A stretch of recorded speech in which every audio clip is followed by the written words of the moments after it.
Bound by Fate and Blood by Jenna O'Malley. The Merna Annals, Book 1. Chapter 3.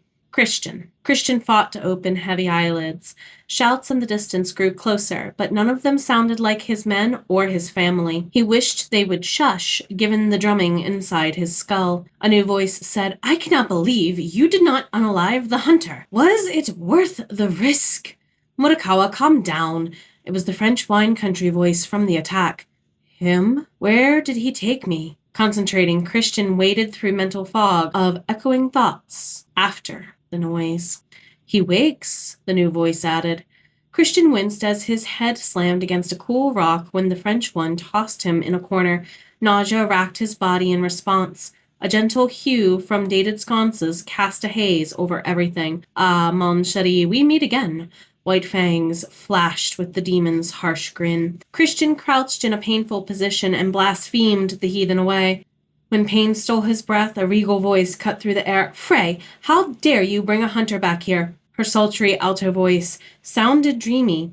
She stalked toward the figures as if she owned the world. "Why else would I bring him, Nephtyri? The estate was laid siege to as his ship landed in London. We could not catch their messenger, but we cleaned up their trail. Consider this hunter a casualty caught in the crossfire." Frey replied. "You cannot kill him as you did his escort. He is not worth anything dead to them or us," she commanded. "Shifera, they have slain and enslaved us for years. Killing one of their own would send a valuable message."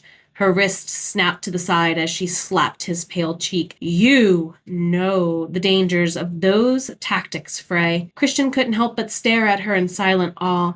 Her golden eyes glowed in the candlelight. He risked a glance at her lean, taut frame, and it indicated her strength matched the myth of her fangs. Her olive gown reflected her beauty and accentuated her curves, despite covering so much skin. "I apologize, Shifera," Frey muttered, as if he were a child barely muzzling his temper. She snapped with the matron's reply, "You disobeyed me for your own gains. I cannot overlook it any longer. Use your head instead of leading with chaos." Frey hissed, "My battalion had orders from Abraxas," she commanded, "and you are smart enough not to follow someone without question when you have paused to think for the majority. Your outlandish measures offend Uran Shife Rachel's Vamboon about outsiders. We cannot trust the hunters, and they track their own kind as much as we do." "Abraxas didn't know the hunters would swarm us," Frey implored as he rubbed his temples. A new voice cut in from the door. "That I did not." "Koya, I apologize for interrupting." "Yes, Abraxas," Nephtyri huffed. A male sporting facial features like her own stepped into the light. "Is Frey available to make his report?" "Creo Shimon says he is the last one to speak with either of us," she ordered. "You will relay his words to me in exact detail with your report after sunrise. I shall see to our guest. If you agree to dine with me and not argue," Abraxas snorted with ire brewing in his tone, "don't imbibe before speaking with me then." She offered Christian a hand without waiting for further conversation from the room. "Can you walk, perhaps?" As his attempts to stand failed, she moved with grace to wedge her shoulder under his arm. Abraxas signaled the others to follow, and Christian could sense her glare at their backs. He leaned on Nephtyri's shoulder, and her step fell in with his.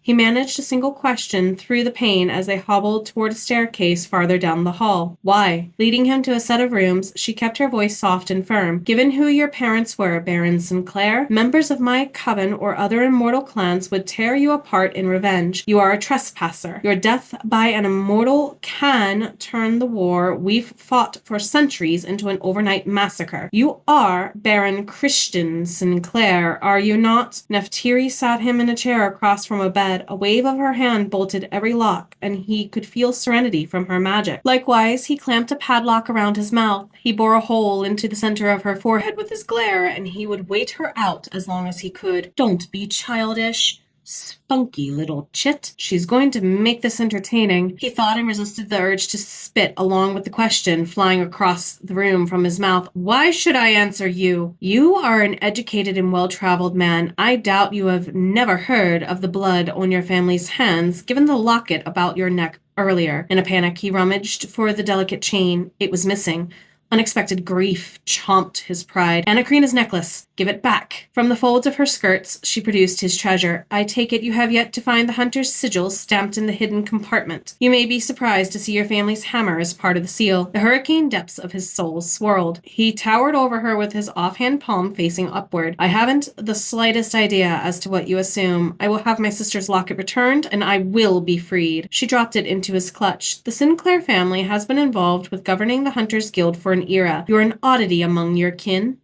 He warned, my family does not run in with this guild. It's hunters or they're hunted. She kneeled to assess his leg. Her long nails grazed over his skin with care after peeling away soiled bandages. I apologize for Frey's actions. He will be advised about the consequences for disobeying our laws. You've never seen a vampire or other immortals in person before, have you? He no longer resisted the urge to spit, but he was gentlemanly enough to aim the package away from her. She said flatly, I will assume that is a no.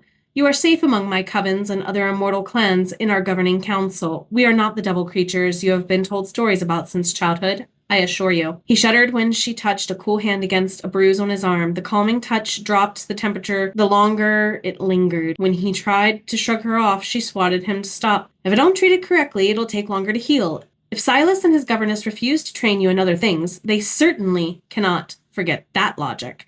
He demanded, how do you know my father's name, and how do you know when I've sailed last?